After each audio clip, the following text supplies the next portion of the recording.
De verkiezingswinst van de PVV van Geert Wilders was afgelopen week wereldnieuws. Extreem rechts en islamofobie heeft in Nederland gewonnen, schreeuwden de buitenlandse krantenkoppen. Waarom kreeg de Nederlandse verkiezingsuitslag zoveel aandacht? Dat komt door de wereldwijde angst voor een opkomende populistische golf. Het Westen is hier al jaren bang voor. Sommige mensen voorspellen zelfs een terugkeer van het fascisme of van een nieuwe Hitler. Is deze angst terecht? Om deze vraag te beantwoorden duik ik met jou in de wereld van het populisme. En dit kan ik je alvast verklappen. Over 100 jaar leren scholieren dat wij nu een revolutie meemaken. Maar om dat te begrijpen moet je wel de geschiedenis kennen.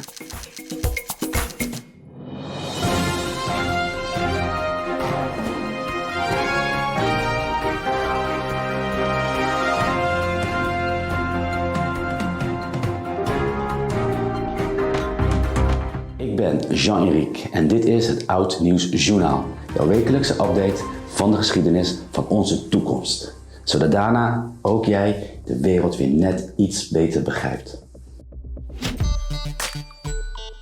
Wat is populisme? Dat is niet in één zin uit te leggen. Wel in 3 kernwoorden. Macht, volk en elite. Het draait allemaal om de macht van het gewone volk. De hardwerkende mensen die zich verzetten tegen de gevestigde orde, de heersende elite. Populisme is geen ideologie. Het is eerder een manier van politiek voeren die door verschillende politieke partijen kan worden gebruikt. Populisten van extreem links tot extreem rechts schrijven de problemen van de bevolking meestal toe aan een corrupt systeem en vijandige elites. In die zin kan je Donald Trump en Bernie Sanders dus allebei populistisch noemen, hoe verschillend ze ook denken. Where the rich get richer and everybody else get poorer. We lose at every single facet. Longer hours for lower wages. We're going to bring jobs back to our country. Disastrous trade policy. Jobs are going down the drain. Shut down plants in Flint and move to China and Mexico. They go to Mexico, they're going to China. Populisten claimen dat zij de enige zijn die de echte mensen of het land vertegenwoordigen. En als enige opkomen voor de zorgen en verlangens van het echte volk. Degenen die het niet met hen eens zijn, die zien zij als vijanden van het volk. Dit wij tegen zij is gevaarlijk, vooral in een democratie. Populisten maken gebruik van een simpele en emotionele boodschap. En gebruiken daarbij op een slimme manier social media, waarbij ze ingewikkelde problemen terugbrengen tot makkelijke oplossingen. Door deze tactiek is het moeilijk een discussie met populisten te winnen, ook al heb je hele goede argumenten.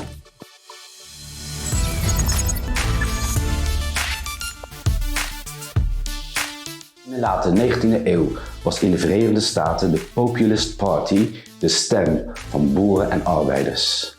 Voor hen eiste de partij een beter leven en ze wilden minder macht voor de grote bedrijven. Vergeleken met nu hadden deze vroege populisten meer gemeen met Bernie Sanders dan met Donald Trump. Ze waren namelijk links, progressief, voor vrijhandel, geïnteresseerd in onderwijs en wetenschappelijke vooruitgang. Hiermee gingen ze in tegen de mainstream, die gericht was op het binnenland. America first dus. De rollen waren toen dus omgedraaid. Eén ding was wel hetzelfde. De Populist Party kreeg veel tegenstand van de mainstream. Vanaf de 20e eeuw werd het populisme een populaire wereldwijde beweging. Veel extreem linkse en extreem rechtse populisten kwamen aan de macht vanwege grote economische crisis en een zoektocht naar een eigen identiteit, oftewel nationalisme. Hitler is natuurlijk het gevaarlijkste voorbeeld. Na de Tweede Wereldoorlog keken mensen helemaal anders naar populisme. want ze associeerden het nu met extremisme en dictatuur. Populisme werd een scheldwoord en politici die populistisch werden genoemd, werden vaak klein gehouden door de mainstream. Vanaf de jaren 90 werd het populisme weer populairder. De machtige zakenman Silvio Berlusconi werd in 1994 president van Italië. En hij is eigenlijk de godfather van het populisme van nu. Pim Fortuyn, die in 2002 werd vermoord, was ook een van de eerste van die nieuwe generatie populisten. En Berlusconi was zijn inspiratie.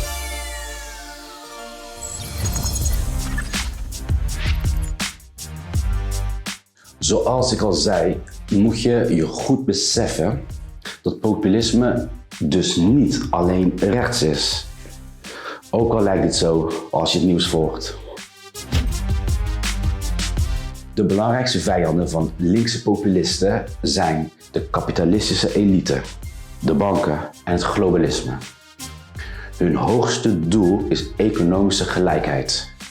Tot voor kort waren linkse populisten vooral in Zuid-Amerika aan de macht. En dat is niet vreemd, want de verschillen tussen arm en rijk zijn hier immens. Dit zijn de twee bekendste Latijns-Amerikaanse populisten. Hugo Chávez was tussen 1999 en 2013 president van Venezuela.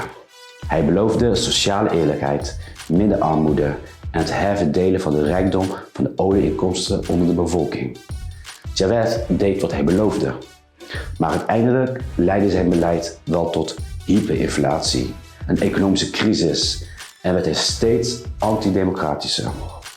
Chávez beperkte de vrijheid van meningsuiting, onderdrukte tegenstanders en de corruptie nam toe. Evo Morales was tussen 2006 en 2019 de eerste inheemse president van Bolivia. Hij beloofde gelijkheid en meer invloed voor de andere inheemse Bolivianen, minder armoede en dat de Bolivianen eindelijk ook zouden profiteren van de opbrengsten aan grondstoffen. Ook Morales hield zich aan al deze beloftes, maar ook hij kreeg ondemocratische trekjes.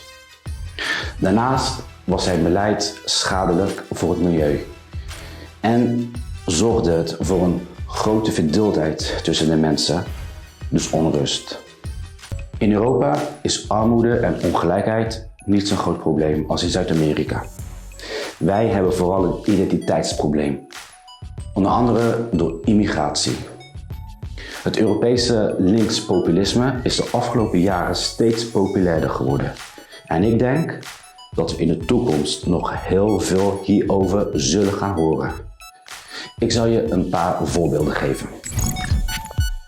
Sinn Féin is een linkse nationalistische partij in Ierland. De ene grootste in het parlement. Sinn Féin strijdt voor meer gelijkheid en het verbannen van armoede. Maar de partij was ook de politieke tak van de terreurgroep IRA, die tot 2005 met geweld de Britten uit Noord-Ierland wilde verdrijven. Het stoppen van de Britse bezetting is nog steeds één van hun doelen. Ze maken grote kans om de verkiezingen in 2025 te winnen. To stand in solidarity with the people of Gaza and the Middle East. De LFI is een extreem linkse partij in Frankrijk. Hun speerpunten zijn gelijke rechten, het uitbannen van discriminatie en het voorkomen van klimaatverandering. Maar de partij riep ook op tot onderhandelen met Poetin, weigerde de aanval van Hamas terrorisme te noemen en wil Frankrijk het liefst uit de NAVO. Ongeveer een kwart van de Fransen steunt de LFI en leider Mélenchon. Hun populariteit groeit. In Duitsland heeft afgelopen oktober de oud-leider van Die Linke, Sarah Wagenknecht, aangekondigd een eigen partij op te richten. Dat zorgde voor een mediahype in Duitsland. Volgens peilingen is de niet bestaande partij nu al nummer 2 in Duitsland. Wagenknecht heeft een communistisch verleden. En ze combineert radicaal linkse economische ideeën met anti-immigratie en anti-klimaatbeleid. In Denemarken wonnen de Sociaaldemocraten in 2022 de verkiezingen. Net als Wagenknecht combineert hun leidster, premier Frederiksen, linkse economie met rechts anti-immigratiebeleid.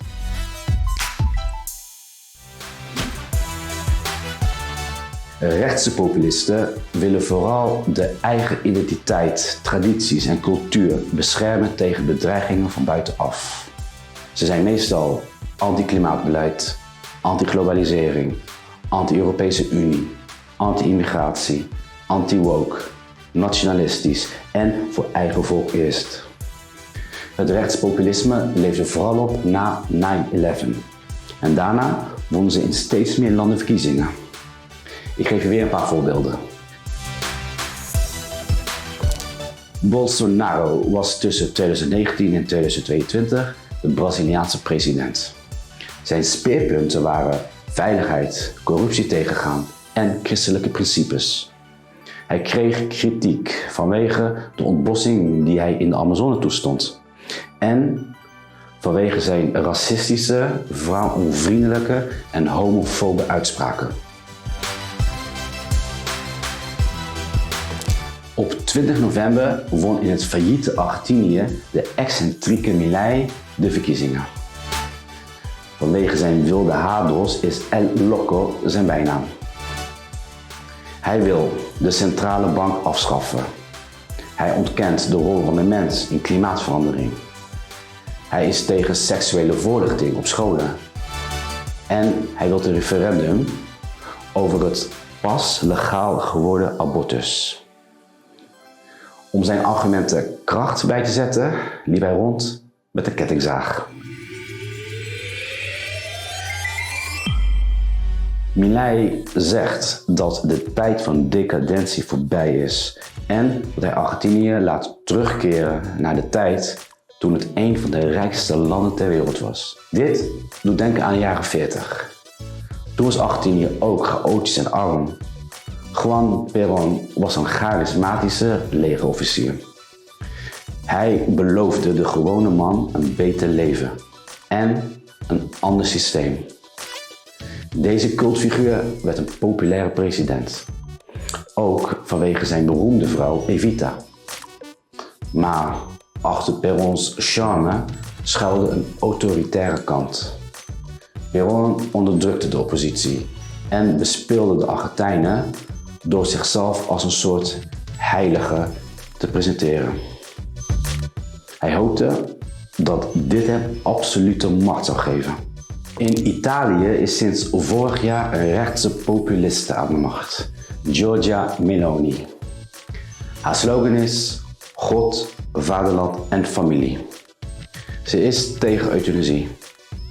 Ze is tegen homohuwelijk, tegen globalisme en ze wil immigratie stoppen met een zeeblokkade. Op dit moment dreigen lesbische stellen hun adoptiekinderen kwijt te raken. Net als in Argentinië heeft Italië een sterk rechtspopulistisch verleden.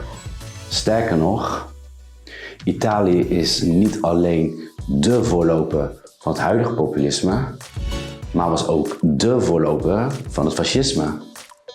Meloni heeft een politiek verleden in het fascisme. En de architect van het fascisme was Benito Mussolini, het grote voorbeeld van Hitler. In de jaren 20 zat Italië in een economische en identiteitscrisis. Het land bestond toen nog maar 50 jaar en was op zoek naar een eigen identiteit. De charismatische en goede prater Mussolini vergeleek zichzelf met Julius Caesar en hij beloofde de Italianen een terugkeer naar het glorieuze Romeinse verleden. Sinds Berlusconi en Pim Fortuyn zijn populisten in elke democratie opgedoken. Verschillende machtige landen hebben nu of hadden leiders die populisten zijn. En hun aanhang blijft groeien. Trump en de Brexit hebben de wereld blijvend veranderd. Maar wat hebben we geleerd over deze nieuwe generatie populisten? Doen ze wat ze beloven? Zijn ze onschuldig of gevaarlijk?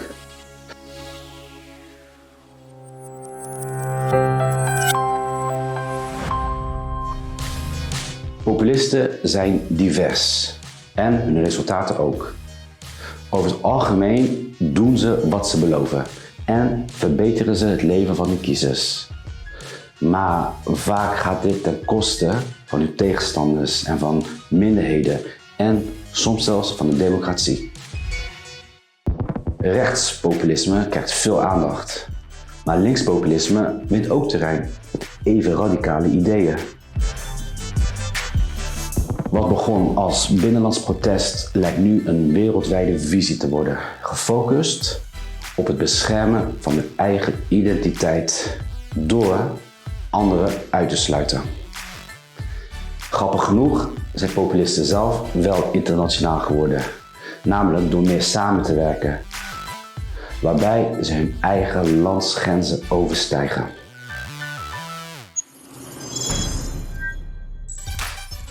Maar komt er een populistische storm? Het lijkt eerder op een clash van ideeën die het Westen zal veranderen. Als een revolutie in stappen. Revoluties zijn nooit direct of rechtlijnig. Ze gaan soms snel, soms langzaam en soms lijkt alles hetzelfde te blijven. Mensen beseffen vaak niet eens dat ze in een revolutionaire tijd leven. Het is dus moeilijk te voorspellen naar welke kant deze westerse revolutie zich beweegt. Een nieuwe Hitler komt er niet. De geschiedenis herhaalt zich namelijk nooit op dezelfde manier. En ons systeem, maar ook het populisme zelf, is veranderd. Populisten sluiten buitenlanders uit, maar ze zijn niet per se racistisch. De populist belooft vaak een redder van het volk te zijn. Maar populisme is vaak een politiek kunstje om democratisch aan de macht te komen. En daarna hangt alles af van hun morele kompas. Houden ze zich aan de democratische regels? Of buigen ze die om in hun eigen voordeel, zodat ze aan de macht blijven of meer macht krijgen? In een democratie moet de meerderheid de minderheid beschermen. Maar bij populist is een minderheid die niet tot het echte gewone volk behoort, voor die bescherming afhankelijk van het morele kompas van de populist. Waarom groeit populisme wereldwijd? Omdat traditionele politiek de grote mondiale problemen, zoals immigratie en ongelijkheid door globalisme, niet aanpakt of oplost. Maar tot nu toe hebben populisten ook niet bewezen dat zij dit kunnen. Maar let op, populisme kan de democratie ook verbeteren. Een populistische oppositie komt namelijk wel op voor de problemen, de taboes van het niet gehoorde deel van de bevolking. En daarmee schudt een populistische oppositie een vastgeroest systeem wakker.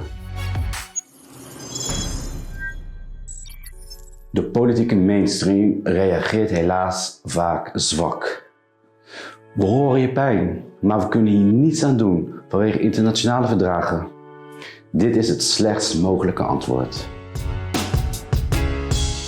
Als je aan je burgers geen alternatieven aanbiedt, dan zullen ze vroeg of laat een populist aan de macht brengen. En daarna is de democratie als een dobbelspel. Je weet nooit welke kant de dobbelsteen op zal rollen.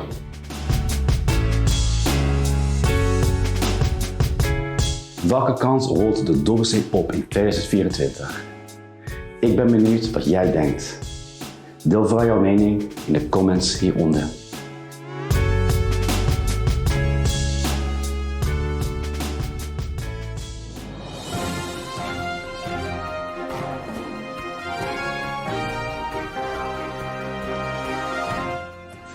Vind jij onderwerpen als deze interessant?